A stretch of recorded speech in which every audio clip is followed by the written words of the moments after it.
আসসালামু আলাইকুম। কেমন আছেন আপনারা সবাই? আশা করি সবাই ভালো আছেন, সুস্থ আছেন। আলহামদুলিল্লাহ আমরাও ভালো আছি। চলে আসলাম একটি রেসিপি নিয়ে। আশা করব রেসিপিটি আপনাদের কাছে ভালো লাগবে। তো আজ আমি আপনাদের সাথে শেয়ার করব পাটিসাপটা পিঠার রেসিপি।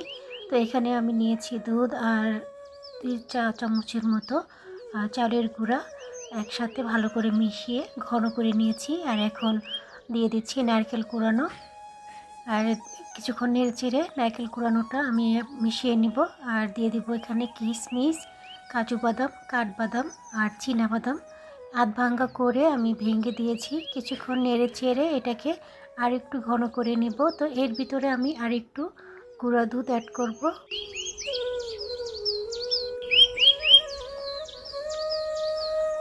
তো এখানে আমি দিয়ে দিচ্ছি একটা 100 গ্রামের একটা প্যাকেট।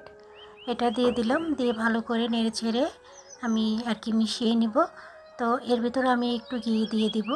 তো কিছুক্ষণ নেড়েচেড়ে ভালো করে গুঁড়া দুধটা মিশিয়ে নিয়েছি। চুলার আঁচটা একদম লো আছে থাকবে, তা না হলে কিন্তু পুড়ে যাবে। তো এখন আমি দিয়ে দিচ্ছি ঘিটা এখন ভালো করে নেড়েচেড়ে আমি মিশিয়ে নিব। তো গাঢ় হয়ে গেলে আমি একটা প্লেটে নামিয়ে নিয়েছি। তো গাঢ় হয়েছে, এখন ঠান্ডা হওয়ার জন্য রেখে দিচ্ছি। চুলায় আমি একটা প্যান বসিয়েছি, দিয়ে দিচ্ছি একটু তেল। আপনারা চাইলে এখানে ব্রাশ দিয়ে একটু তেল মেখে নিতে পারেন। তো আমি একটু তেল ব্রাশ করে নিয়েছি, চাইলে ঘিও ব্রাশ করে নিতে পারবেন। তো আমি এখানে পাটিসাপটার যে ব্যাটার আছে সেটা রেডি করে নিয়েছি। এখানে নিচে 3 কাপ চালের গুঁড়া আর লবণ, আর দিয়েছি খেজুরের গুড় পরিমাণ মতো।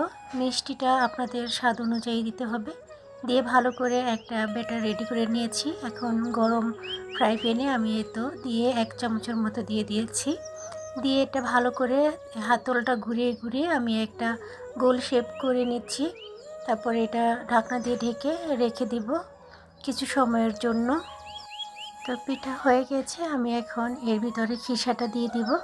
খিসাটা দিয়ে এক পাশে পিঠার এক পাশে দিয়ে আমি পিঠাটা ভালো করে মুড়িয়ে মুড়িয়ে একটা পাটিসাপটার পিঠার শেপ দিয়ে নিব।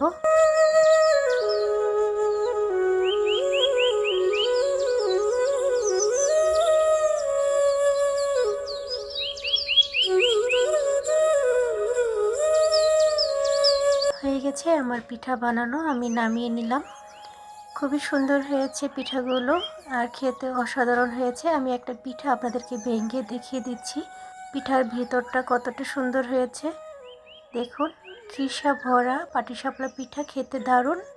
ভালো থাকবেন, বিদায় নিচ্ছি। আল্লাহ হাফিজ।